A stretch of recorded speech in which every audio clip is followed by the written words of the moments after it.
안녕하세요. 걸어가는 길 원동미입니다. 이 공간은 우리가 살아가면서 마음에 두었던 아쉽고 안타까운, 때로는 자랑하고 싶은 이야기들을 나누는 곳입니다. 우리들의 이야기라면 어떤 이야기든지 좋아요. 잠시 후 다시 오겠습니다.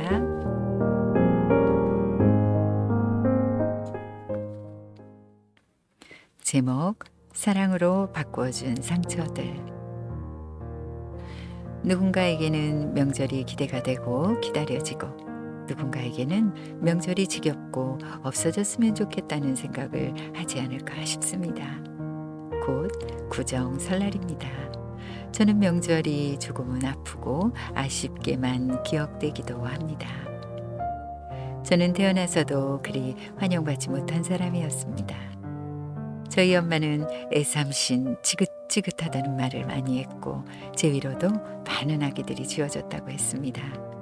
저 또한 지으려고 했으나 쉽게 지어지지 않았다며 목숨도 질긴 년이라고 했습니다. 그래서 낳자마자 아이 없는 부잣집으로 저를 보내게 됐고, 일주일 후 그 집에서 데려가라고 연락을 했다고 했습니다. 무슨 어린애가 그 비싼 우유를 줘도 안 먹고 계속 울어대기만 하니 죽을까 무서워 죽겠어 하며 데려가라고 했습니다. 엄마는 죽어도 그 집에서 죽으라고 데려오지 말라고 했고, 아버지는 저를 보내고 일주일 내내 마음에 걸려 있던 터라 엄마 몰래 가서 데려와 눈치 보며 암죽을 먹여 키웠다고 했습니다. 그때 마침 아버지가 근무하는 학교 여선생님이 아들을 낳고 출근을 했는데, 저 집으로 수업이 힘들다는 소리를 들었고 가서 부탁을 했다고 했습니다. 그 무엇을 줘도 안 먹던 아이가 그 젖을 잘 먹었다고 합니다. 그 여선생님은 쉬는 시간마다 제게 모유를 주고, 퇴근 후에는 집에 있는 아들에게 모유를 먹일 수 있었다고 했습니다. 그렇게 제가 제 집을 찾아온 후 엄마는 저를 볼 때마다 살면서 힘들었던 모든 것을 쏟아붓는 것 같았습니다. 너 때문에 내가 힘들다고, 나쁜 년, 죽일 년, 씨잘데기 없는 년, 이는 육실할 년, 뭐 살겠다고 여기까지 기어 나와서 이 지랄이냐고, 아주 창조적인 욕을 망설임 없이 쏟아부었습니다. 밥을 먹을 때면 자주 밥그릇을 뺏으며 먹던 밥은 그만 먹고 엄마가 물 말아 놓은 밥을 먹으라고 했습니다. 엄마는 물 마른 밥이 먹기 싫으니 네 새 밥을 남기고 엄마 먹는 밥을 먹으라고 했습니다. 어느 땐 정말 먹기 싫었지만 싫다는 말을 할 수가 없었습니다. 저는 성인이 되어서도 그 기억에 물 마른 밥은 먹지 않습니다. 한 번은 아주 더운 여름 토방에 앉아 밥을 먹는데 갑자기 엄마의 답답한 삶이 서러웠는지 눈물을 흘리며 밥숟가락을 제게 던졌습니다. 그 숟가락은 밥상을 튕겨 이마에 맞았고 마룻바닥으로 나뒹굴었습니다. 저는 아픈 제 이마보다 우는 엄마를 보며 엄마가 불쌍하다는 생각을 했고 눈물을 훔치며 숟가락을 주었습니다. 엄마는 제게 욕을 한없이 퍼붓고는 밥상을 발로 쭉 밀어냈습니다. 그때 밥그릇과 반찬 그릇은 마당에 나뒹굴었습니다. 조금 더 커서 제가 중학생이 되어서는 구멍가게를 보느라 밤 12시까지 가게를 봐야 했고, 제 키보다 훨씬 큰 무거운 나무문을 옮겨 가게 문을 닫아야 했습니다. 공부 좀 할라 치면 니까 년이 무슨 공부를 하냐고, 거짓부렁만 하고 앉아있다고 화를 냈습니다. 나이 차이 많이 나는 오빠는 자기 뜻대로 잘 되지 않으면 마당 한 구석에 있는 플라스틱 박스에 꽂혀있는 음료수병을 집어 벽에 던지고는 저를 째려보고 쌍욕을 퍼부었습니다. 저희 큰언니는 엄마에게 야단맞아 화가 나면 제가 쳐다보고 있다는, 아니 옆에 서 있다는 이유만으로도 화를 내고 아주 상상도 할 수 없는 섬찟한 창조적인 욕을 퍼부었습니다. 지금도 그 욕을 생각하면 몸이 얼어붙는 것 같습니다. 저는 성인이 되면서부터는 할머니, 할아버지 제사를 엄마와 함께 준비했고, 명절이 되면 오빠는 친척 집 인사를 가도 저는 집에 오는 손님을 맞이해야 하기 때문에 가면 안 된다고 했습니다. 마음속으로는 오빠와 함께 저도 인사 다니고 싶었습니다. 언니 오빠가 결혼을 할 때도 저는 결혼식장이 아닌 집에 오는 손님들을 대접했습니다. 제가 결혼을 하는 시기가 왔을 때 엄마는 너무 좋아했습니다. 제가 빨리 결혼해 좋다고, 신난다고, 알더니가 쑥 빠지는 것 같다고 했습니다.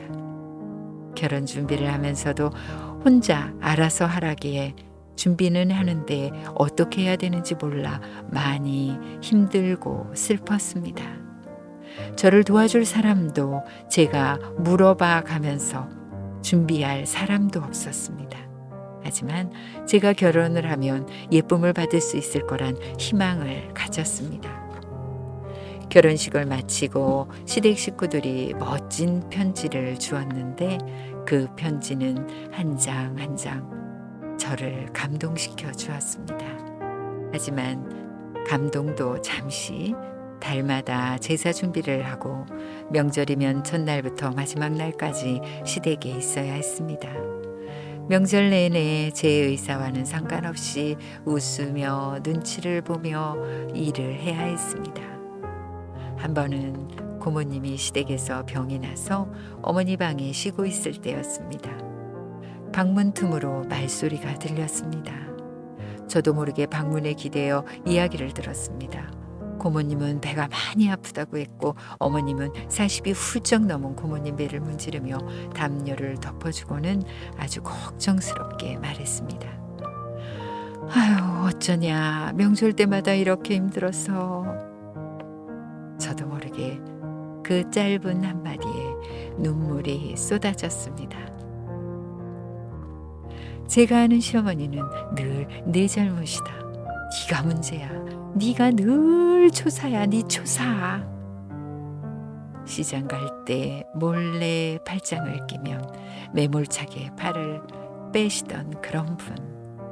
그리고는 남편이 출근하고 난 시간엔 전화를 해서 부모로서는 해서는 안 되는 말들을 입에 올리시던 그런 분. 그분이 딸에게는 한없이 부드럽고 애절했습니다. 아마도 저는 그런 엄마의 말이 그립고 그런 엄마의 손길이, 품이 많이 그리웠나 봅니다. 저는 그 시간 이후 제가 받고 싶어 했던 모든 것들을 제 아이들에게 해줘야겠다고 생각했습니다. 어떤 상황에서도 제 아이의 편이 되어주고, 어떤 작은 행동에도 저는 크게 받아주고 팔을 크게 벌려 아이를 꼭 안아주기로 했습니다. 그래서인지 아이들은 엄마를 가장 좋은 친구, 편한 친구, 그리고 가끔은 안쓰러운 친구로 생각해 주었습니다.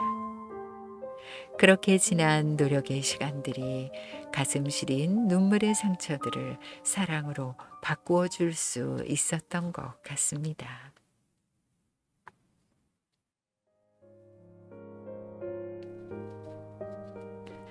엄마의 기도가 하늘에 닿으면 주님은 마음 다해 그 기도 들어주시니, 엄마의 기도가 하늘에 닿으면 간절한 그 눈물을 주님은 살피시니, 자신을 위한 기도를 조금씩 아껴서 자식을 위한 기도를 모든 걸 바치는 여린 가슴 부여잡고 주님께 매달리는 엄마의 기도는 나를 숨쉬게 하네.